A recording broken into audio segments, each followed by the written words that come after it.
The Kansas prairie lay flat and dry, under a sky the color of worn pewter. On a small homestead east of Topeka, the garden was dying. Lydia Boon stood at the edge of her rows, her hands raw from hauling water, and counted the damage. Something had come again in the night.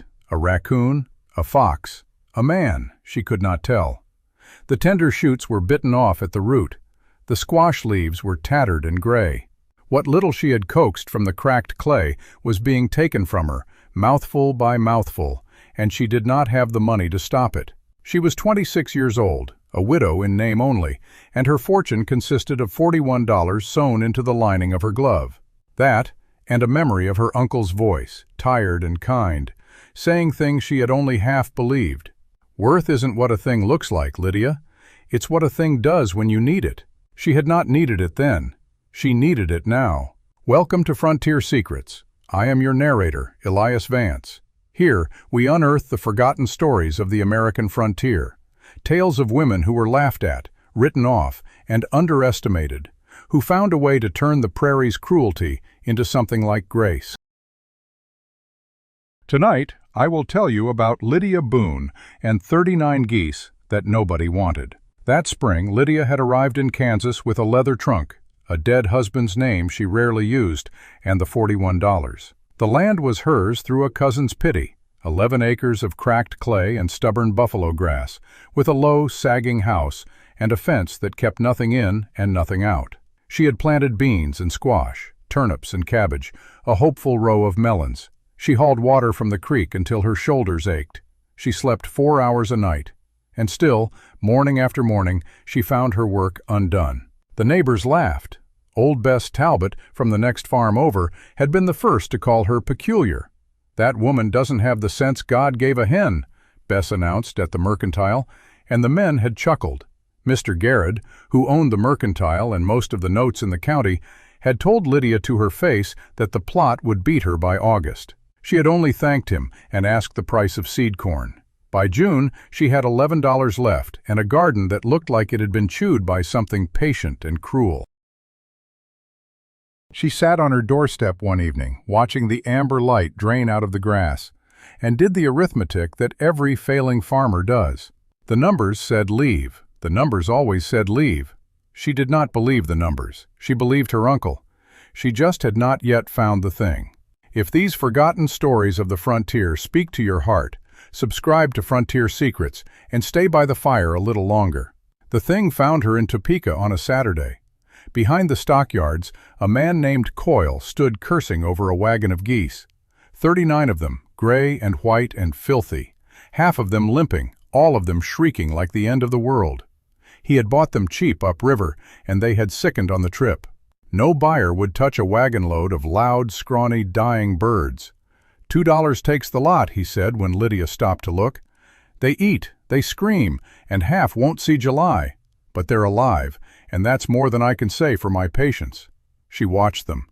A boy slammed a gate 40 feet away, and every single goose snapped its head around at once, hissing, wings half raised, eyes fixed on the sound before Lydia herself had turned.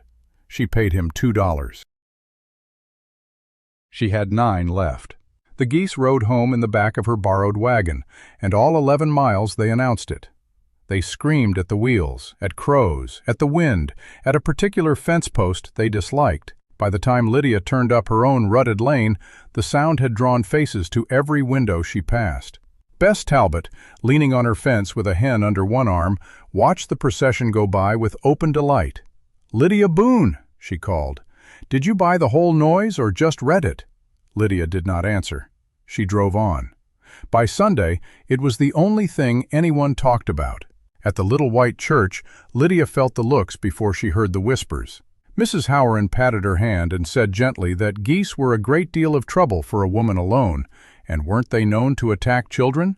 And surely the smell. Mr. Garrett, leaning in the doorway with his thumbs in his vest, did not bother to whisper. "Most folks waste their last dollars slow," he said to the man beside him. "Takes a special mind to do it all at once and loud." The men laughed. Lydia kept her chin level and her eyes forward, but the laughter followed her out to the wagon. That night, she sat among the doubt as thick as the dark. The geese huddled in a sorry pile near the shed, wheezing. 3 could barely walk. 1 had an eye gone milky. They had cost her $2, and would cost her grain she could scarcely spare. For what? She could not eat 39 sick birds. She could not sell them.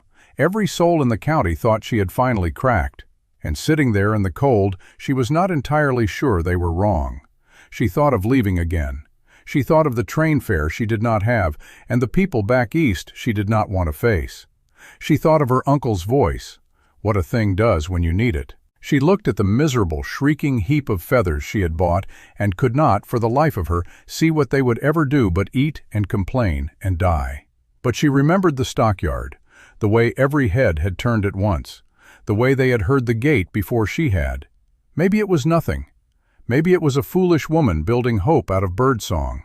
But she had $9, a chewed garden, and a heap of creatures that noticed everything. She decided to feed them through the week and watch, just watch. It was the cheapest experiment she had ever heard of. She nursed them. She mixed cornmeal with creek water and a little molasses. She walked among them every dawn, learning which ones limped and which ones bossed the others. She let them loose in the chewed garden by day, expecting them to finish what the raccoons had started. They did not. They ate weeds and bugs and slugs and left the cabbages alone. And on the third night, when something low and quick slunk through the far grass, the whole flock erupted, a wall of sound and snapping beaks and beating wings that sent the shadow fleeing back the way it came. In the morning, her bean rows stood untouched for the first time in a month. Lydia stood looking at them a long while, and then she laughed out loud. She had not laughed in weeks. The sound surprised her, and the geese, startled, set up a fresh racket. She stood in the middle of her small, miserable, stubborn kingdom and laughed until tears ran down her face. The boy showed up the next week. Eli Howran, the youngest of the 3 sons, 12 years old and chased off his own farm by too many brothers and not enough patience.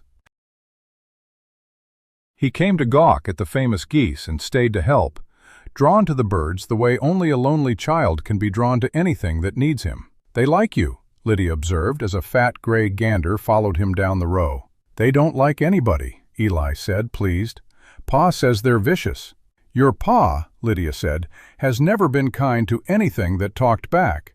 Hand me that bucket." Summer came on hard, and with it Lydia learned her geese the way other women learned their children. They did not sleep so much as nap in shifts, like soldiers. There was always one awake, always one head up, turning slow, watching the grass. The big gray gander, Eli named him General, and the name stuck, ran the whole operation with the seriousness of a banker counting coins. Where the general went, the flock went.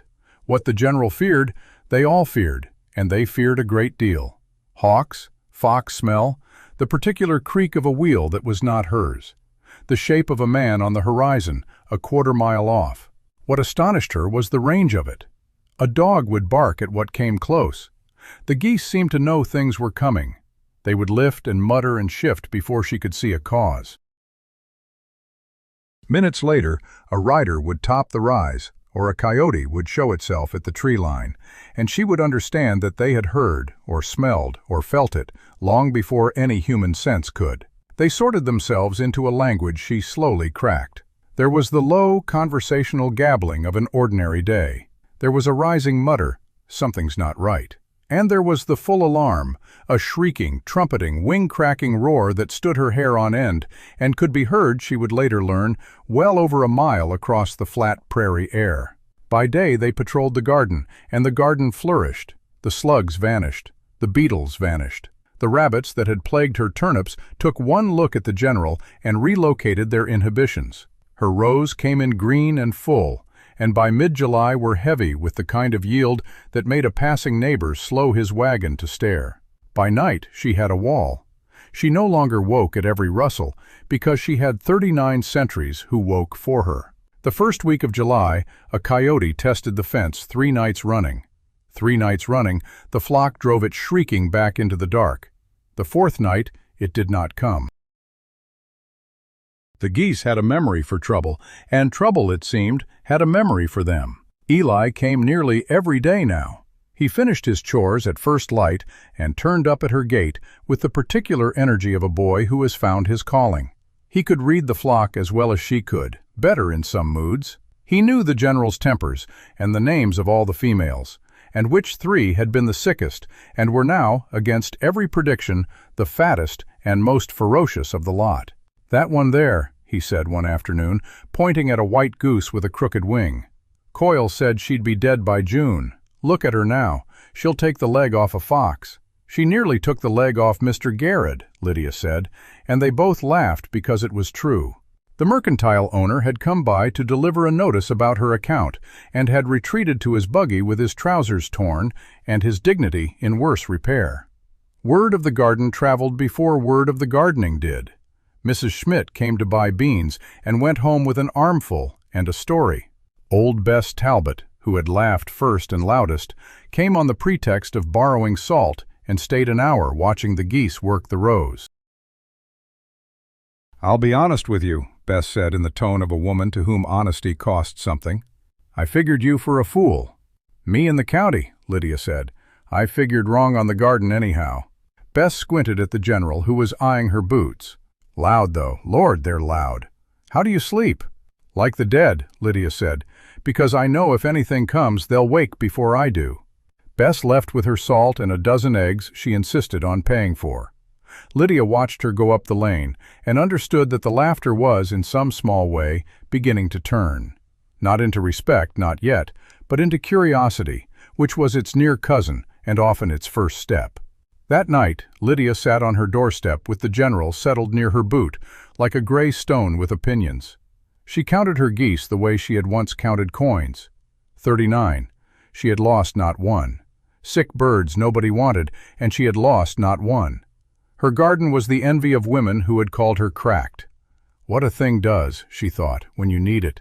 But the prairie did not stay quiet, and that was where the geese stopped being a curiosity and started being something the whole settlement would come to need. The drought had been mean all spring, and a mean spring makes for a desperate summer. Up and down the valley, crops came in thin, and grain bins ran lower than they should. Where there is scarcity, there is theft. It started small, a sack of seed gone from the Puit's barn, a missing hen, a raided smokehouse. The men blamed coyotes for some of it and drifters for the rest. Knowing the cause did not stop the loss. The Howrans were hit in the third week of July. Someone came in the dark and made off with 2 sacks of mill flour and a side of bacon from the spring house. The Howrans had 2 good dogs. They never made a sound. Mr. Howran stood in his yard the next morning, red-faced, swearing at the animals who had slept through a robbery 20 feet from their noses. Eli told Lydia about it that afternoon. Lydia said nothing for a while. Then she said, "Dogs sleep hard, and a dog only minds his own dooryard. He doesn't mind the dark the way a goose does." "Pa would never," Eli started. "No," Lydia agreed. "Your pa would never." She did not push it. She had learned that a thing offered is refused, and a thing demanded is hated, and the only opinion a proud man will accept is the one he believes he reached alone. So she fed her geese and tended her rows, and let the summer make her argument for her. It made it well. Twice more in late July, something came for Lydia's place in the dark. Twice more, the flock woke the night with its shrieking roar, and Lydia came out with a lantern to find nothing but fleeing shapes and trampled grass at the edge of her property. Whoever it was learned, as the coyotes had learned, that her plot was not worth the noise. The thieves went elsewhere, to the quiet farms, the ones with sleeping dogs and trusting dark, while the loud little plot east of town sat untouched like a lit window in a storm. People noticed. They could hardly help it. On a still night, the alarm carried clear across the flat, and more than one neighbor woke to that distant trumpeting and thought uneasily, "Something's at the Boon place again," and nothing ever gets away with it. Bess Talbot was the one who said it out loud at the mercantile, where saying things out loud did the most work. "3 raids on that woman's farm," she announced to the general air, "and not one of them got so much as a bean. Meanwhile, the Puits lost their seed grain, and the Howrans lost their bacon out from under 2 dogs. You tell me which animal's earning its keep." Mr. Garrett, behind the counter, did not care for the direction of the conversation. He had loaned against half these farms, and a wave of theft was a wave of missed payments, which troubled him for reasons he framed as concern for the community. "Geese," he said, "a nuisance and a noise. A real farmer wants a real dog." "A real dog," Bess said sweetly, "slept through a robbery last week. Ask Howren." There was a silence in the store that Lydia would have enjoyed had she been there to hear it. Eli reported it to her word for word that evening, acting out all the parts, and she laughed until her sides hurt. By the 1st of August, the thing she had not pushed began to come to her on its own. Mrs. Schmidt asked almost shyly whether geese might be bought or borrowed. The Puite's oldest came by to look at how she kept them, which everyone understood to mean, "Teach me." Lydia, who had 39 birds and a brain for arithmetic, saw the shape of something larger. The flock had hatched no goslings this year, too sick, too late in the season. But they would not always be so. A woman with the only proven guard flock in a county plagued by thieves was a woman who had at last found a thing worth selling. She did not gloat. She had been laughed at too recently to enjoy laughing back. But sitting on her step that warm August night, with the general drowsing at her boot and the garden heavy and safe behind her, she let herself feel, for the first time since Kansas, something that was not fear and was not arithmetic. It felt a great deal like hope. She should have known the prairie would not let her keep it cheap. The second Sunday in August was the high point of Lydia Boon's Kansas year, and she knew it even as she stood in it. At the church social, women praised her beans to her face, and men who had laughed in June now nodded at her with something near to respect. Mrs. Schmidt asked about her planting methods. A Puite inquired in front of everyone how soon she might have goslings to sell. Even Mr. Howren, stiff as a fence rail, allowed that the noise did seem to keep trouble off. Lydia stood at the edge of the crowd in her one good dress, and for the first time, the words that swirled around her were not shaped like mockery. She should have been watching Mr. Gaird. He stood in the corner of the churchyard, thumbs hooked in his vest, watching her small triumph with flat, patient eyes. He was not a cruel man, exactly.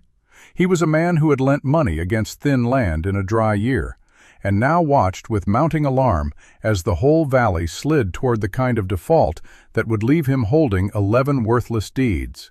The thefts were bleeding his debtors. And here was Lydia Boon, a woman who owed him $11 and change, a woman he had written off as a comic loss, becoming the one person in the county whose name was spoken with anything like admiration. It galled him more than he could say. It frightened him in the particular way that any change frightens a man who has built his small kingdom on things staying the same. He began quietly to work against her. It is the easiest thing in the world to turn a crowd that only recently stopped laughing. He started with the smell, which was real, and the noise, which was undeniable. He mentioned to this farmer and that, how a body could not sleep within half a mile of the Boon place. He mentioned that geese carried disease, vague on which, but vague does fine when fear does the rest. He mentioned with great show of reluctance that he had heard the Boon woman's birds had gotten into the Schmidt corn, which was a lie, but a lie shaped to fit the worry of a man whose own corn was thin. Lydia heard the whispers before she saw the faces change. One morning at the mercantile, Mrs. Howren, who had patted her hand so kindly at the social, now looked through her as if she were not there. At the well, the Schmidt woman pulled her bucket and turned away without a word of greeting. By the end of the week, the women who had praised her beans would not meet her eye. The tide that had turned toward Lydia in August turned back, and it turned fast, because it is always easier to believe a comfortable lie than an inconvenient truth. And Gaird's lies were very comfortable indeed. Worse, the thefts had eased. Not stopped, but eased the way they do when thieves grow cautious after a near miss. The easing made people careless. A valley that is not being robbed this week forgets quickly that it was robbed last week. The very safety the geese had helped create was being used as proof that the geese were unnecessary. "We have had no trouble lately," the reasoning went. "So what do we need with all that noise?" Lydia could have screamed at the unfairness of it, except that screaming was the geese's job, and even they could not scream at human foolishness. Gaird found his lever in the law. There was an old town ordinance, dusty and unenforced, about livestock and nuisance. about animals whose noise or filth disturbed the peace of a settled community. He sat on the three-man town council. He proposed at the August meeting that the ordinance be revived and enforced, and that any household keeping fowl in numbers deemed a nuisance be required to reduce the flock or remove it past the town limits. He did not name Lydia. He did not have to. There was exactly one flock in the county that the ordinance could mean. Eli brought her the news running. His face was white, and he stumbled over the words as if they were rocks in his path. "They are going to make you get rid of them." Garrett stood up at the meeting and said geese were a public nuisance, and there is a rule, and they are going to make you. "Sit," Lydia said. "Tell it from the start." He told it. The ordinance. The vote scheduled for the next council meeting. 2 weeks off. The way Garrett had talked, smooth and reasonable, about peace and health and the good of the community, until even men who had defended her at the social were nodding along. Lydia listened with her hands very still in her lap, which was how she listened when she was most afraid. 2 weeks. A vote among 3 men, one of whom was Garrett, and one of whom owed Garrett money, and one of whom, old Puett's brother-in-law, might go either way depending on which fear was loudest in his ear come voting day. If the flock had to go past the town limits, she could not keep them. Her 11 acres were what they were. There was no past the limits for her. There was only her plot or nothing. To remove the geese was to lose them, and to lose them was to lose the garden's guard, and the garden was the only thing standing between her and the train fare east that she did not have. "It is not fair," Eli said, with the 12-year-old certainty that fairness was a thing the world owed. "No," Lydia agreed, "but fair was never the question. The question is what folks are afraid of. Right now, Garrett is making them more afraid of my geese than of the thieves. That is the trick of it. He has turned the thing that protects them into the thing they fear. So what do we do?" She did not answer right away. She looked out at the flock, working the garden in the gold evening light. The general stalking the rows like a small gray sergeant, and she felt the old cold arithmetic creeping back. The numbers that always said, "Leave." "We do what they do," she said slowly. "We let the prairie make the argument. We just have to hope it makes it before the vote, and not a day after." The next 2 weeks were the longest of Lydia's life. Garrett worked the county like a man salting a field. By the first of the fortnight, women who had praised her beans would not meet her eye. Mrs. Howard, who had patted her hand so kindly, now allowed that perhaps the noise was a trial, and a settled community did have a right to its peace, did it not? Even Bess Talbot, who had stood up for her at the mercantile, grew quiet when the subject came up. She came by one afternoon with a basket of eggs, and Lydia could see the war in her face. "I don't like it," Bess said. "I don't like what he is doing. But he is a powerful man, Lydia. He holds notes on half the county. People are scared. People choose the devil they know." Bess set the basket on the step and left without another word. Eli fought for her in the only ways a boy could. He told anyone who would listen about the 3 raids that had gotten nothing. He reminded his father at supper that the bacon was stolen out from under 2 sleeping dogs. His father told him to mind his plate. Eli came to Lydia's the next morning with a bruised pride and a fiercer loyalty, and the 2 of them sat among the geese and tried to make a plan out of hope. "What if we showed them?" Eli said. "Brought folks out at night and let them see the geese work." "You cannot schedule a thief," Lydia said, "and the council will not sit in my yard till midnight on the chance something comes. We need the prairie to do it on its own time, in front of the right people." The right people. That was the rub. The vote was 3 men, and the most movable of them was Puett's brother-in-law, a nervous, decent man named Albright, who farmed 40 acres at the north end and had not yet been robbed, which made him both lucky and unconvinced. Lydia thought about Albright for 3 days. Then she did the only thing in her power. She went to see his wife. It was not scheming exactly.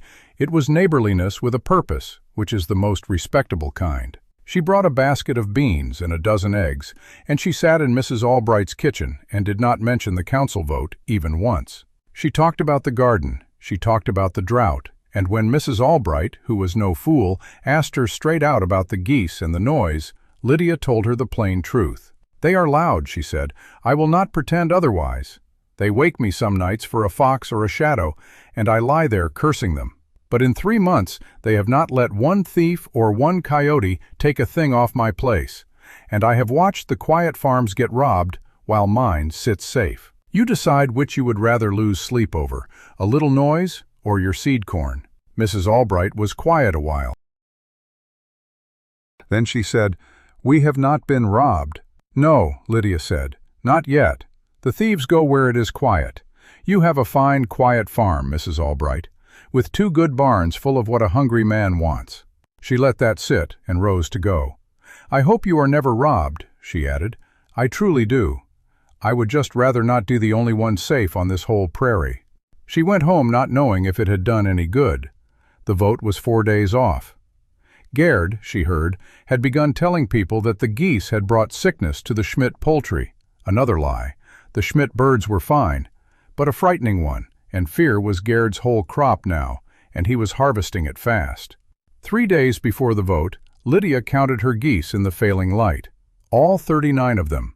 Sick birds nobody wanted, who had become the best thing she had.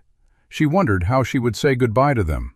She did not yet know that the prairie was about to make her argument for her, all at once and very loud. The night before the vote, she sat on her doorstep for a long time. The sky was clear, with a sliver of moon. The general was settled at her boot, muttering softly in his sleep. The garden was quiet, the rows dark and still. Lydia tried to imagine the days without the geese, and the picture would not form.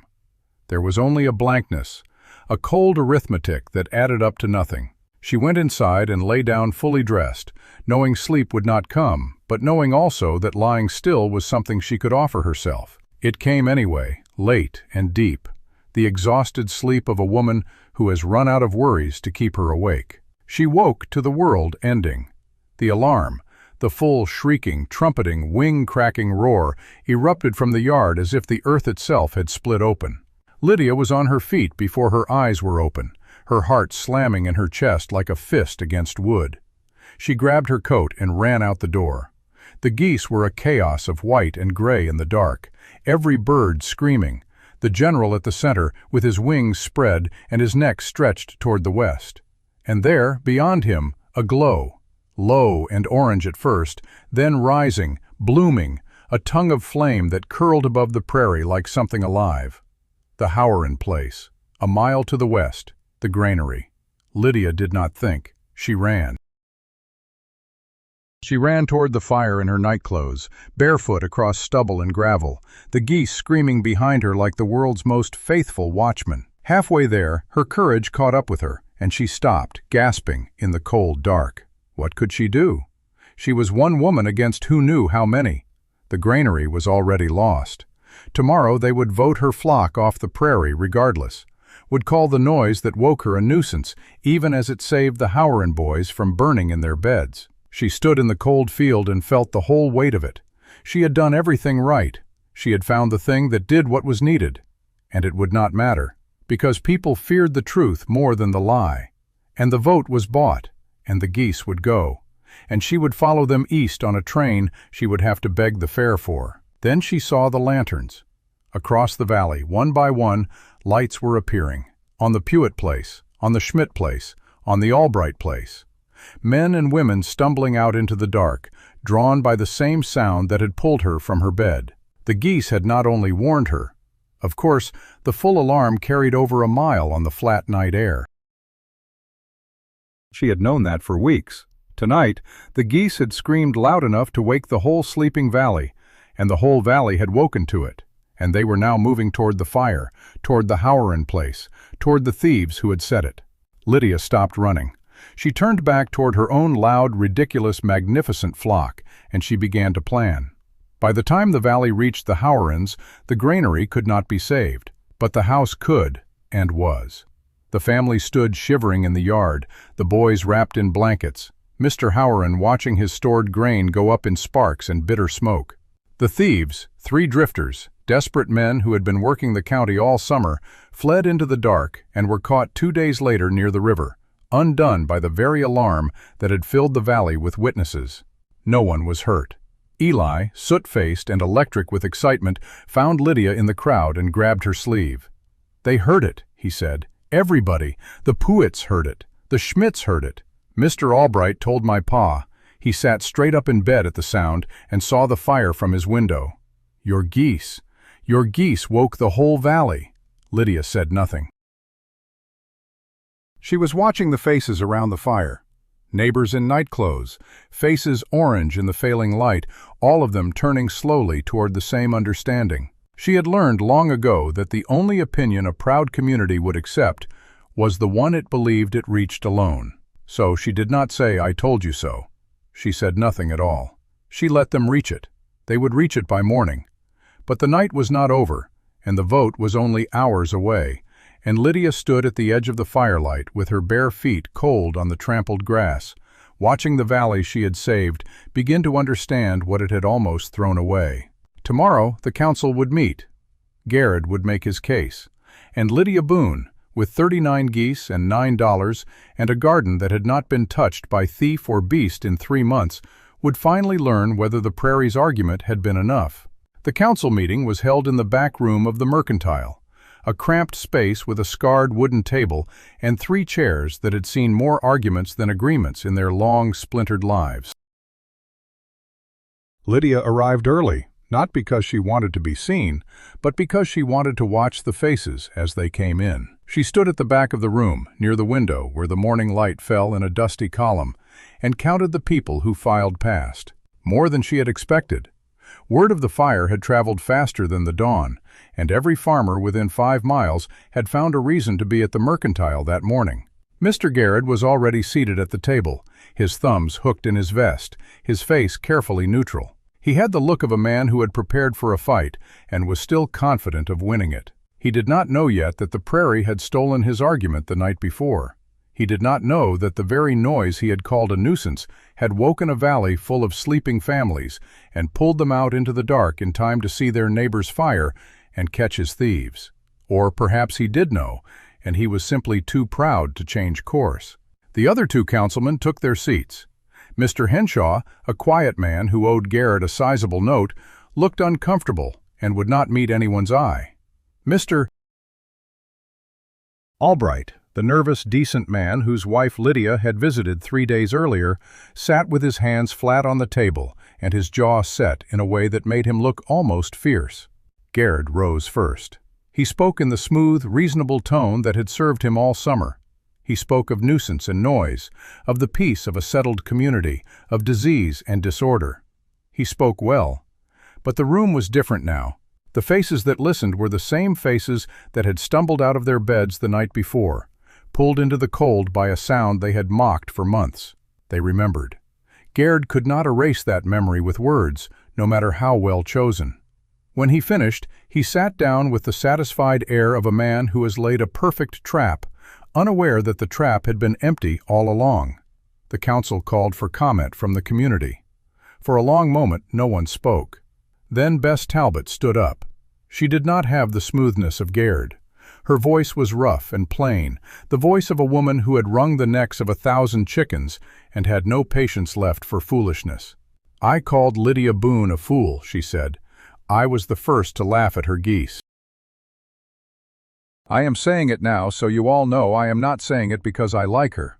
I am saying it because last night that noise I laughed at woke me out of a sound sleep, and I saw the glow of the Howard fire before any of my own dogs so much as lifted their heads. Lydia Boon's birds did what no animal in this county has done. They warned us. They saved the Howard boys from burning. And we are sitting here talking about nuisance." She sat down. The silence that followed was louder than anything Garrett had said. Mr. Howard stood next. He was a stiff man, not given to public speech, and he stood there for several seconds with his jaw working before the words came. "I am not a man who changes his mind easy," he said. "I said those birds were a noise and a bother. I was wrong.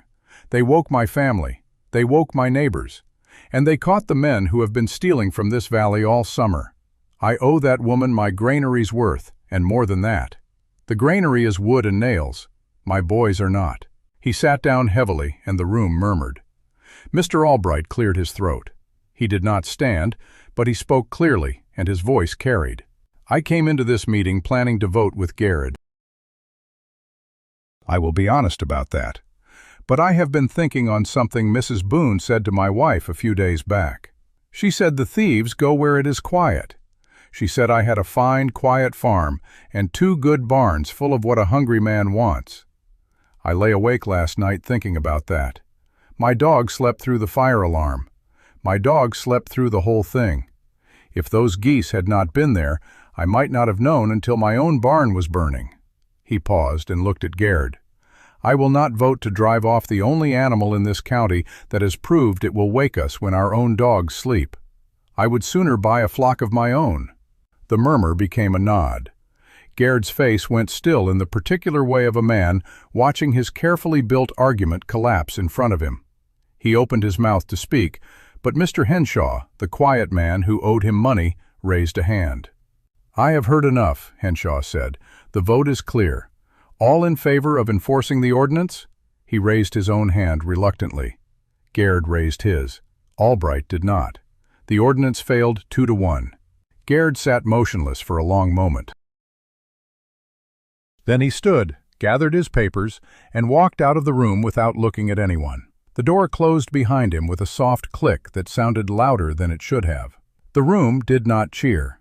Prairie folk were not given to display. But there was a settling, a rightness, the sound of a community that had corrected itself and felt the better for it. Lydia stood at the back and did not speak once. She had found long ago that the prairie made her arguments better than she could.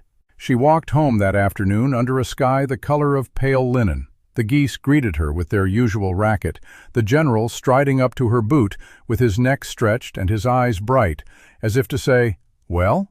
She reached down and scratched his gray neck. "They kept you," she said softly. The general blinked, which could have meant anything. The days that followed were golden and slow, the way late summer can be when the worst has passed and the harvest is still ahead. Lydia slept properly for the first time in months. She woke to the geese's morning gabble, fed them from a bin that was finally emptying at a manageable rate, and walked her rows in the cool dawn light to find everything growing. The beans climbed their poles. The squash spread broad and green. The melons swelled in their secret places under the leaves. Word spread as word always does on the prairie. Men who had laughed at her now stopped their wagons at the edge of her lane and called out greetings. Women who had looked through her at the mercantile now found reasons to walk past her plot and admire the garden. Mrs. Schmidt came by with a jar of preserves and stayed to ask, in a roundabout way, whether Lydia might teach her to keep geese. Mr. Albright came in person, hat in hand, to ask whether she would have goslings to sell come spring. Lydia set a fair price, fair to her and fair to them, and shook hands all around. The only shadow in those golden days was Garrett. He did not speak to her. He did not look at her. When she came into the mercantile to buy flour and salt, he served her in silence and made the change with his eyes fixed on the counter between them. She did not press. She had won, and winning made silence easier. A week after the vote, she walked into the mercantile with a small leather pouch. She set it on the counter and counted out $11.37 in coin. It was every cent she had left. It was also the full balance of her note, plus the interest she had calculated from the date of the original loan. Garrett looked at the pile of coins for a long moment. Then he looked at her. "You have paid in full," he said. His voice was flat. She nodded. He took the coins and wrote "receipt" in a ledger without another word. Lydia tucked the paper into her glove and walked out. That evening, she sat on her doorstep with the general at her boot, and she did the arithmetic again. The garden was producing more than she could eat. She had traded eggs for salt and sugar. Her geese were healthy, the flock intact, and 3 neighbors had already put in orders for goslings in the spring. She had no debt, and she had no enemies. At least, none who would admit to it. It was the first time since Kansas that the numbers came out in her favor. She let herself feel it. Just for a moment, she let herself feel it. But the prairie does not let anyone rest for long. The golden days of late August turned into the dry heat of early September, and with the heat came a new worry. The creek that had sustained her garden all summer was running low. Every bucket she hauled left a smaller pool behind. She had seen what drought could do. She had watched the Howren granary burn, and now she watched the clouds drift past without dropping a single drop. The geese needed water. The garden needed water. She needed water. And in the mercantile one afternoon, she overheard something that made her blood run cold. Mr. Gaird, standing in a cluster of farmers, was talking in a low voice about a new trouble. He had heard from a trader passing through that the winter coming would be the worst in a generation. The trader had seen signs, the way the birds were moving, the thickness of the husks on the walnuts, the early gathering of the field mice into barns. He had told Gaird that anyone who did not have their stock under cover and their grain laid in by mid-October would not see spring. Lydia stood at the end of the counter, her hand frozen on a sack of cornmeal. She had no barn that could hold 39 geese through a hard winter. She had a shed with a leaky roof and 4 walls that did not quite meet at the corners. She had no grain laid in and no money to buy it. Spring. She had been thinking about spring, goslings and plantings, and the warmth to come. She had not been thinking about winter. She had not been thinking about how fragile her small miracle really was. She paid for her cornmeal and walked home in a daze. The geese rushed to meet her at the gate, the general at the lead, his head cocked as if to ask why she was so slow. She looked at him, at all of them, and she saw what she had not let herself see before. 39 birds, each one a mouth to feed. Each one needing shelter from the cold she had not prepared for.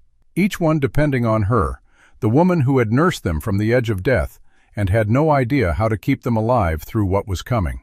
That night she sat by the window and watched the first stars prick through the dark. The geese were settled in the yard, a soft murmur of feathers and sleep. She should have felt safe. She had won. The valley had turned. Her garden was the envy of the county. But the prairie was not done with her yet. It never was. It gave victories and then asked, "What will you do with them?" And Lydia Boon, who had found a thing worth selling at last, had no answer yet. The first sign came in the geese. The general, who had been a creature of steady habits all summer, began to pace along the fence line in the afternoons, his head turning toward the north, as if he could see something the sky was not yet ready to show. The others followed his lead, their morning gabble taking on a sharper edge, a restless note that Lydia had not heard before. She watched them for 3 days, and on the 3rd day she understood. They knew what was coming before she did. They always had. The air changed overnight. She woke on the first morning of October to a sky the color of old iron, and a wind that cut through the walls of her house as if they were made of paper. The geese were huddled together in the yard, their feathers fluffed against the cold, and the general stood at the front of the flock with his beak pointed north, and his eyes half closed, enduring. Lydia stood at the window and felt the first true dread of the season settle into her bones. She had no barn. She had a shed with a roof that leaked in 3 places, and walls that did not quite meet at the corners. She had 39 birds who had saved her farm and her standing in the valley, and she had no way to keep them alive through what was coming. She started that same morning. She took the axe and walked to the edge of her property, where a stand of old cottonwoods leaned against the wind. She cut branches. She cut saplings. She hauled them back to the shed and began to patch the holes. It was slow work with numb fingers, and the wind mocked her efforts, finding every gap she missed and howling through it. By nightfall the shed was better but not good. The roof still dripped in the far corner. The north wall still had a crack wide enough to see the dark through. Lydia stood in the middle of the shed, her breath pluming, and felt the weight of the arithmetic she had been avoiding. She could not keep 39 birds alive in this. She needed more than sticks and hope. Eli came the next morning. He arrived at dawn with a coil of rope and a bundle of tarred canvas he had taken from his father's barn without asking. "Pa won't miss it," he said, and Lydia did not ask whether that was true. They worked together through the morning, stretching the canvas over the worst parts of the roof, stuffing the gaps in the walls with hay and mud. The general supervised from a distance, his head cocked, his judgment withheld. By midday, the shed was something approaching shelter. Lydia looked at it and allowed herself a thin thread of hope. That night, the first snow came. It started as a few scattered flakes, innocent and beautiful, and by midnight it was a howling white wall that erased the world beyond the doorstep. Lydia had brought the geese into the shed at dusk, and she stood at the door of the house with a lantern, listening to them settle. The general's voice rose once, a sharp command, and then the flock fell quiet. The wind took over, and there was nothing else. The winter that followed was the worst the county had seen in living memory. The old men said it was the winter of '56 all over again, and the young ones did not argue because they had no breath left to argue with. Snow fell and stayed. The creek froze solid. The temperature dropped, and then dropped again, until the air itself seemed to hurt. Lydia burned wood she could not spare and fed her geese cornmeal she had meant to last another month. She rationed her own meals to stretches of broth and hard bread. The garden was buried under snow, its bounty gone, its promise waiting for a spring that seemed impossibly far away. The valley suffered. The Howrans lost 2 cows to the cold. The Schmidt's chickens died in their coop, frozen where they perched. Bess Talbot came by one afternoon, wrapped in every blanket she owned, to ask whether Lydia had any eggs to spare. "I have not seen a fresh egg in 3 weeks, Bess said. "My hens have given up. They just sit there and look at the snow like it is a personal insult." Lydia had 5 eggs saved from the geese's morning lay. She gave Bess 3. She would have given her all 5, but the general was watching, and she knew he kept count. The geese surprised her. They did not sicken. They did not die. They huddled together in the patched shed, the general at the center, and they generated a warmth that seemed almost impossible. Lydia went out to them twice a day with grain and water, and she found them alert and irritable, as if the cold were merely an inconvenience they were enduring out of politeness. The sick ones, the 3 that Coyle had said would never see July, were among the hardiest. The crooked-winged white goose that Eli had named survived a night when the temperature fell so low that the water in Lydia's bucket froze solid in the time it took to walk from the house to the shed. She came out the next morning expecting to find them frozen. They were all alive. The white goose at the front of the huddle, her crooked wing tucked tight, her eyes bright and furious. It was in the second week of January that the quietest thing happened. The storms had paused, leaving the world white and still and unnervingly silent. Lydia had gone to the mercantile for the first time in weeks, walking the 3 miles through snow that came up to her knees. The store was half empty, the shelves thin, the customers grim. Mr. Garrett stood behind the counter with a face like a closed door. He did not speak to her. He did not need to. The silence between them was a language they had both learned. She bought what she could and started the walk home. The sky was clear, the sun low and weak, and she had covered about half the distance when she heard it. A sound so faint that she almost missed it, carried on the still air. It was the geese. They were not making the ordinary gabble of afternoon. They were giving the full alarm, distant but unmistakable, and they were not stopping. Lydia broke into a run. The snow dragged at her legs, and her breath tore out of her chest in white clouds. She ran toward the sound, toward her farm, toward whatever had caused 39 birds to scream into the winter silence. She crested the last rise and saw her place, the house low and dark, the shed standing, and the geese outside it. They had pushed the door open somehow, and they were spread across the yard in a rough semicircle, all of them facing the same direction, all of them shrieking. The general stood at the center, his wings half spread, his neck stretched toward the tree line where Lydia had cut the cottonwoods. She ran past them, into the trees, and found Bess Talbot's youngest boy, Samuel, curled at the base of a cottonwood, with his foot twisted under him and his face blue with cold. He had been walking home from a neighbor's, he said later, had taken a shortcut, had fallen, and could not get up. He had been there for hours. He had given up. And then he had heard the geese. She carried him back to the house, built up the fire, wrapped him in blankets, and fed him warm broth. The general stood at the door the whole time, watching, as if to make sure she did the job properly.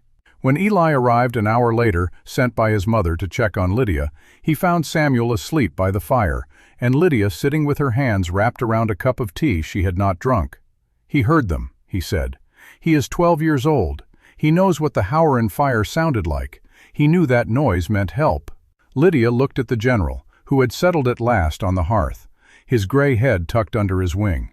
She did not answer. There was no need. Word of Samuel's rescue spread through the valley in a day. Bess came the next morning, cried on Lydia's shoulder, and then stood in the yard looking at the geese with an expression that was something like awe. "You saved my boy," Bess said. "The same birds I laughed at. I will never laugh again." Lydia did not tell her that the geese had not consciously chosen to save Samuel. She was not sure that was true anyway. They had heard something wrong in the quiet. They had told her about it. That was what they did. That was what they had always done. The winter pressed on. January turned into February, and the cold did not relent. But something had shifted in the valley. The neighbors who had once avoided Lydia's eyes now sought them out. Mrs. Schmidt brought a jar of preserved plums and asked how the geese were faring. Mr. Howren stopped his wagon on the road to inquire whether she needed more hay. Even Mr. Henshaw, the quiet councilman who had voted against her, came by one afternoon with a sack of cracked corn and an apology that he could not quite bring himself to speak aloud, but that he left sitting on her doorstep like an offering. The geese continued to lay. Not many, a dozen eggs a week from the hardiest hens, but in a winter when eggs were a memory, those dozen were treasure. Lydia traded them for flour, for salt, for medicine. She built a small reputation as the woman who had eggs when no one else did. The general's flock was no longer a joke. It was a resource. It was a source. She did not allow herself to feel secure. The arithmetic was still close, and she knew that one more week of cold, one more broken shed wall, one more hungry mouth could tip the balance back toward ruin. But the geese did not falter. They stood in their patched shelter, the general at the center, and they endured. They had been sick. They had been unwanted. They had been laughed at. And now, in the dead of a winter that was killing everything else, they were the one thing that held. February brought a thaw. The snow softened, the creek began to trickle, and Lydia walked her garden for the first time in months to find the soil dark and waiting. The geese followed her, fanning out across the rows, picking at the first shoots of green that pushed through the mud. The general walked at her heel, his head high, his judgment on the world unchanged. She stood in the middle of her small kingdom, wet to the knees, and allowed herself a single, deep breath. They had made it. Not whole and not safe, but they had made it. The winter had not beaten them. The cold had not beaten them. Mr. Garrett had not beaten them. And on that muddy February afternoon, with the geese muttering around her and the sun warm on her face for the first time in months, Lydia Boon began to believe that spring might actually come. She did not know yet that Garrett had not given up. She did not know that the thaw had revealed something he had been hiding, something that would shake the valley to its foundations and force every man and woman in the county to choose between the story they had been told and the truth they had seen with their own eyes. That reckoning was coming, and it would come through the geese, as everything else had. But for now, standing in her muddy garden with the general at her boot and the April light on her face, Lydia was content to wait. She had learned patience from the prairie. She had learned faith from the geese. And she had learned, in the long dark of the winter, that the truth always outlasts the lie if you are willing to endure the cold. The spring of that year came not as a gentle warming, but as a sudden, almost violent release. One morning the world was still gray and frozen, and the next the snow was running in rivulets down every slope, the creek was singing again, and the air smelled of wet earth and possibility. Lydia stood on her doorstep and watched the geese discover the mud. They splashed in the puddles, beat their wings, and carried on with a joy so pure that she found herself laughing out loud for the first time in months. The general did not splash. He stood on a dry patch near the shed and supervised, his head turning slowly as he counted his flock and found them all present. He had lost weight over the winter. They all had. Their feathers were dull, their steps careful, but they were alive, every single one of them. 39 birds that Coyle had said would not see July, and they had seen January and February and March, and now they stood in the April mud, blinking at the sun as if daring it to prove them wrong. Eli came that same week, burst through the gate with the news that he had been released from his winter chores and could help with the garden. He stopped short when he saw the geese. "They look terrible," he said. "They look alive," Lydia corrected. "Alive is the only thing that matters. The garden was a disaster." The winter had heaved the soil, killed half the perennials, and left the rows a tangled mess of dead stalks and frozen weeds. Lydia looked at it and felt the old arithmetic creeping back. She had no seed money left. She had traded her last coins for cornmeal in February, and the eggs she had bartered had bought her only salt and a small sack of flour. She had 39 geese to feed, a plot of ground that looked like a battlefield, and a spring that demanded planting she could not afford. She stood at the edge of the rows with her hands on her hips, and the general came to stand beside her. He looked at the ruined garden. He looked at her. He made a sound deep in his throat, a sort of questioning rumble, and then he waddled into the rows and began to eat the dead weeds. Lydia watched him for a long moment. Then she went to the shed and found the small pouch of seeds she had saved from the fall harvest, the ones she had meant to plant if the world ever thawed. She had beans and squash, turnips and cabbage. She had melon seeds she had dried on the windowsill. She had hope, which was not a seed at all, but felt like one. She planted the first row that afternoon, with the geese working the soil behind her, eating the grubs and the weed seeds and the things that would have stolen her crop before it started. Eli arrived the next morning with a sack of seed potatoes his mother had spared, and they worked side by side through the lengthening days, planting and weeding and rebuilding what the winter had taken. The neighbors began to appear. Mrs. Schmidt brought starts of tomatoes she had wintered in her kitchen window. Bess Talbot came with a basket of onion sets and stayed to help turn the compost. Mr. Howren sent his oldest son with a plow and 2 hours of his time, a gift that cost him something and that Lydia received in silence because words would have ruined it. The garden grew.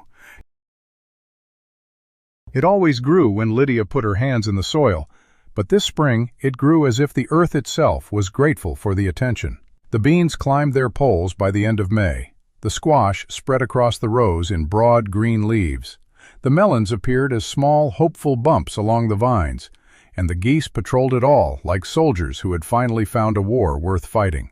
The goslings hatched in the first week of June. Lydia had watched the nests for weeks, had seen the patient hens settle onto their clutches, had marked the days on the wall of the shed with a piece of charcoal. And then one morning she woke to a sound she had never heard before, a thin, high peeping that rose above the ordinary gabble of the flock. She ran to the shed and found the general standing guard over 6 new goslings, yellow and gray and impossibly small, wobbling on legs too weak to hold them. 6 became 12 over the next 3 days, then 18. By the end of the week, 23 goslings followed their mothers through the garden, learning the rhythms of the flock from the moment they broke through their shells. The general walked among them with a gravity that was almost comical on a creature of his shape, but Lydia did not laugh. She understood. He was teaching them. He was passing on the watch. The orders came before the goslings were strong enough to leave. Mr. Albright was the first, arriving at Lydia's gate with a solemn expression and a leather purse. "I said I would buy a flock," he said. "I meant it." He paid for 4 breeding pairs with cash, a sum that made Lydia's breath catch when she counted it. Mrs. Schmidt came next, then the Puits, then a farmer from the north end of the county whose name Lydia did not know, but who had heard about the geese and the fire and the boy in the snow. She sold 12 goslings that summer at a price that was fair to her and fair to them. She kept 11 for herself, to build her flock, to strengthen it, to ensure that the legacy would continue. The general watched each sale with an expression that might have been approval or might have been suspicion. It was hard to tell with geese. The money changed everything. Not dramatically. Lydia was not the kind of woman who spent money she had just earned, but it changed the arithmetic. She bought seed for the fall planting. She bought a new roof for the shed, real shingles that did not leak. She bought flour and sugar and coffee, small luxuries that tasted like victory. She paid Bess back for the eggs she had borrowed in February, and she set aside a portion of every coin against the winter to come. The mercantile was the hardest place to spend her money. Mr. Garrett still stood behind the counter, still served her in silence, still refused to meet her eyes. The ledger behind the counter had her name in it, but now it was a ledger of purchases, not debts, and Lydia suspected that galled him more than anything else. She paid in cash, counted the change, and left without a word. The silence between them was a language they both understood. One afternoon in July, she came into the mercantile to find a crowd gathered. Men stood in clusters, their voices low and urgent. The talk was of a new county ordinance, one that would tax livestock held in numbers above a certain threshold. The tax was steep enough to break a small operation. It was aimed, Lydia understood immediately, at her. The faces in the room turned toward her when she entered, and she saw the calculation in their eyes. Some of them looked away, some of them held her gaze. Bess Talbot, who was standing near the counter with her arms crossed, did not look away. "It is Garrett again," Bess said, loud enough for everyone to hear. "He lost the nuisance vote, so he is trying a different angle. He cannot stand that a woman with sick birds and a beat-up garden beat him." The room shifted. Men who had been murmuring fell silent. Garrett himself came out of the back room, his face red, his hands trembling slightly. "That is enough, Bess. I am acting within the law." "The law," Bess said, "or your pride. They are hard to tell apart these days." Garrett looked at the room. He looked at Lydia. For a moment something flickered in his face. Uncertainty, perhaps, or the first crack in a wall he had built against the truth. Then it was gone.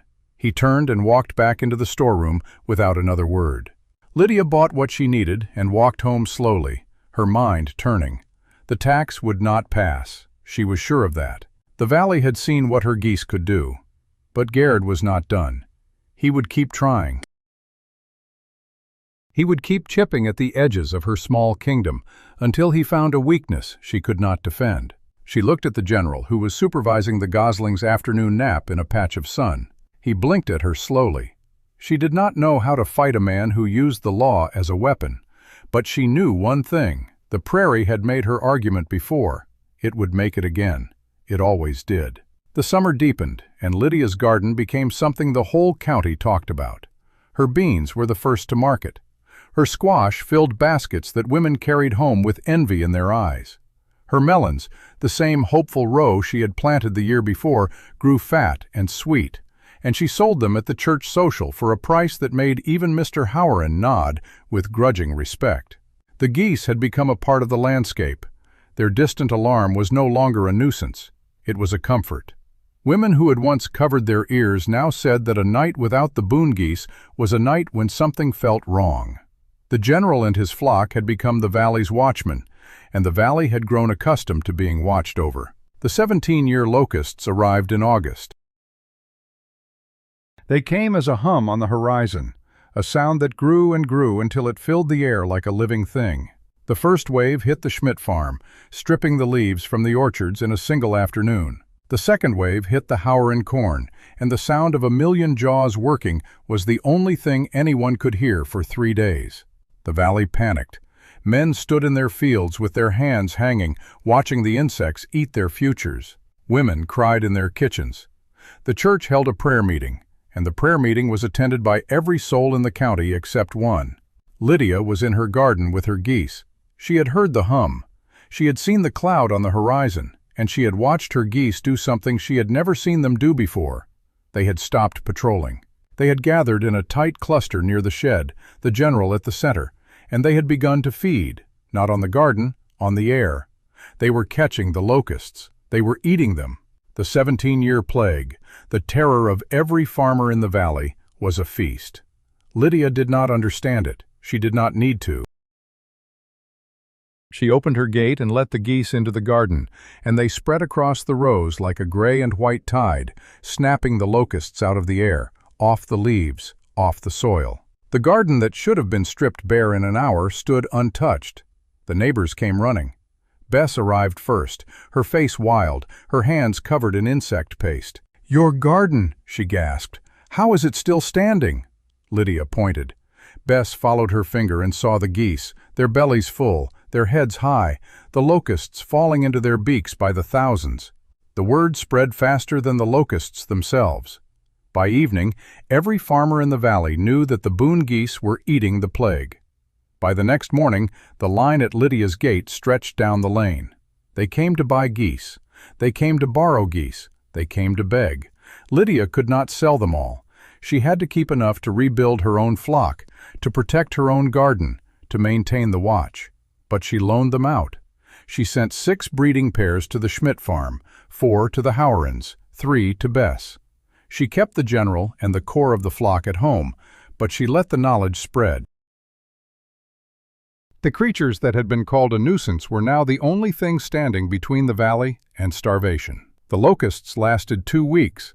When they finally moved on, driven by a wind that shifted and never came back, the valley looked like a wound. Fields stripped bare, orchards skeletonized, gardens reduced to stubble.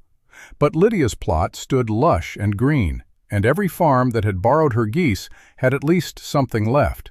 It was not a full harvest, it was not a victory, but it was enough. The Sunday after the locusts left, the preacher stood in the pulpit at the little white church and asked the congregation to give thanks for those who had helped them through the trial. He looked at Lydia. Everyone looked at Lydia. She sat in her usual pew, the one near the back where she could leave early if she needed to, and she felt the weight of 100 gazes. Mr. Garrett was not in the church. He had stopped attending months ago, but the empty space where he usually sat was as loud as any sermon. Lydia walked home that afternoon with the general at her heel, the goslings trailing behind in a ragged line, the sun warm on her face. She had won again. She had not planned it. She had not fought it. She had simply done what the geese had taught her, watched, waited, and trusted that the truth would outlast the lie. She did not know that Garrett was making his final move. She did not know that he had been watching too, and that the tax had only been a distraction. The real weapon was something else, something he had been building in secret since the night of the fire, and he was about to unleash it. The summons arrived on a Tuesday morning, delivered by a man Lydia had never seen before. He wore a stiff collar and carried a leather satchel, and he handed her the paper without meeting her eyes, as if delivering bad news was a task he had grown tired of. She read it standing in her yard. The geese gathered around her in a curious circle and felt the blood drain from her face. The county had ordered the destruction of her flock. The grounds were public health and safety. The signature at the bottom was not Garrett's, but she knew his hand in the shape of the words. She stood there for a long time, the paper trembling in her fingers, while the general pressed his warm body against her ankle. The goslings had grown into strong young birds, their gray feathers gleaming in the morning light. The core flock, the original 39, had survived 2 winters and a plague of locusts. They had saved the Howren boys. They had rescued Bess Talbot's son. They had eaten the locusts that would have stripped every field in the valley. And now the county was ordering them dead. The hearing was set for the following Monday. Lydia had 5 days to prepare a defense she could not afford. She went to Bess first, and Bess listened with her jaw set and her hands clenched. "That man will not stop," Bess said. "He will not stop until he has burned everything you built." Lydia nodded. She knew. The valley learned of the summons within a day. Word traveled faster than the mail, carried by wagons and whispers, and by Wednesday, the women who had once praised Lydia's beans were gathering in kitchens to talk in low, worried voices. The men stood in the mercantile and argued, and Garrett stood at the counter listening, his face unreadable. Some of them defended Lydia. Some of them, afraid of the law and the power behind it, stayed silent. On Thursday, Mr. Howren came to Lydia's gate. He did not step inside. He stood on the lane with his hat in his hands and said that he would testify. He said he owed her that and more. On Friday, Bess came with a list of names, neighbors who would speak for the geese. Mrs. Schmidt, the Pewitts, the Albrights. Even old Henshaw, the councilman who had voted against Lydia, had agreed to say that the geese were not a nuisance, but a benefit. It was not enough. Lydia knew the law favored the man who wrote the check, and Garrett had written a great many checks in this county. She sat on her doorstep that evening, the general drowsing at her boot, and tried to find the arithmetic that would save her flock. There was none. The numbers said the same thing they had always said: leave, but she had nowhere left to go. Monday came gray and still. Lydia walked to the county courthouse in her one good dress, with the general following her to the gate and stopping there, as if he understood that his place was to wait. She walked alone. The streets were quiet, the windows watching. She entered the courthouse and found the room full. Every seat taken, men standing along the walls, women in the back with their hands folded. Garrett sat at the front table, a sheaf of papers before him, and he did not look at her. The hearing began. The county attorney spoke first, reading the charges in a dry, official voice. The geese were a public nuisance. They constituted a threat to health and safety. They must be destroyed for the good of the community. He called witnesses, a man from the health board who had never visited Lydia's farm, a doctor from Topeka who had examined no geese but had read a report. The case was thin, but it was delivered with the weight of authority. Lydia's turn came. She had no lawyer.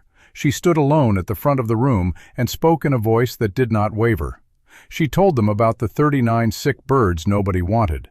She told them about the garden, the coyotes, the stolen bacon from the Howard spring house. She told them about the fire and the thieves and the boy in the snow. She told them about the locusts, how the geese had eaten the plague while every other farm in the valley watched their crops disappear. The room was silent when she finished. The judge looked at her. He looked at Garrett. He asked if there were any more witnesses. Garrett stood and said that he had one more. He called a man from the back of the room, a farmer Lydia did not recognize, who stepped forward and swore to tell the truth. The man said that he had seen Lydia's geese loose in his cornfield the previous summer, that they had destroyed a row of his best corn. He said it with his eyes on the floor. Lydia recognized the lie even before Bess stood up from the crowd and said, "That is a falsehood." Bess marched to the front and pointed at the man. "You were in the militia with Gerd. You owe him money. You have not farmed corn in 3 years." The room stirred. The judge raised his hand for silence. And then something happened that no one expected. The door at the back of the courtroom opened, and a man in a worn coat walked in. He was old, his face lined and weathered, and he carried a leather bag. He walked to the front and said, "I am Dr. Morrison from Topeka. I have been treating livestock in this county for 20 years. I heard about the charges. I came to tell the court that I examined the geese last week at the request of no one. I examined them because I was curious about a woman whose birds survived a winter that killed half the cattle in this valley." He opened his bag and pulled out a paper. "I found them healthy. I found them robust. I found no disease, no pestilence, no threat to anyone. And I found that the man who claims to have seen them in his cornfield," he nodded at the witness, "has not grown corn in 3 years, because he sold his farm to Gerd in the spring of '92. The room erupted. The judge pounded his gavel until order returned. He looked at Gerd, and his face was hard. "Mr. Gerd," he said, "do you have anything to say?" Gerd stood. He was pale. His hands trembled at his sides. For a long moment he said nothing. Then he turned, not to the judge, not to the room, but to Lydia. His voice was hoarse. "I was wrong," he said. "I have been wrong from the start. I could not stand that a woman with nothing built something I could not take. I could not stand that you were right, and I was wrong. The geese are not a nuisance. They are the best thing that ever happened to this valley, and you are a better farmer than I will ever be." He stopped. His shoulders sagged. "I am sorry, Lydia Boon. I am sorry to you and to this community." The silence that followed was absolute. The judge cleared his throat. "The charges are dismissed," he said. "This court orders Mr. Gerd to pay all costs. He is also ordered to issue a public apology in the county newspaper within 30 days. The gavel fell. The hearing was over. Lydia walked out of the courthouse into a world that looked exactly the same, but felt entirely different. The sun was breaking through the gray clouds. Bess was waiting on the steps, crying. The Howrans stood in a cluster, nodding. Mr. Albright shook her hand. She walked home through streets that were no longer quiet, through neighbors who called out her name with something like pride. The general was waiting at the gate, and when she opened it, he pressed his head against her hand and made a soft, rumbling sound that she had never heard before. She sat on her doorstep that evening with the prairie stretching before her, the garden green and full, the geese settling into their evening murmur. She counted them, the old habit still strong. 39 originals, 23 grown goslings, and 12 new eggs in the nests under the shed. She had more than she had started with. She had more than she had ever dreamed of. She thought of her uncle's voice. "Worth isn't what a thing looks like. It's what a thing does when you need it." She looked at the general, who had lifted his head and was watching the horizon with his old, patient eyes. She had needed them. The valley had needed them, and they had done what needed doing. The next morning she walked to the mercantile for the first time since the hearing. Gerd was behind the counter. He did not meet her eyes, but he did not look away either. The newspaper lay on the counter, open to the page with his apology. "Lydia Boon," it said, "I was wrong about your geese and wrong about you. I ask the forgiveness of the community I tried to divide." She read it twice. Then she looked at Gerd and said, "I accept your apology." He nodded once, a small, stiff motion, and then he turned back to his ledger. She bought flour and salt and coffee, and she paid with cash from the eggs she had sold that morning. She walked home under a sky so blue it hurt to look at, with the sun warm on her shoulders and the dust rising in small puffs behind her boots. The geese greeted her at the gate, the general at the lead, his head high and his eyes bright.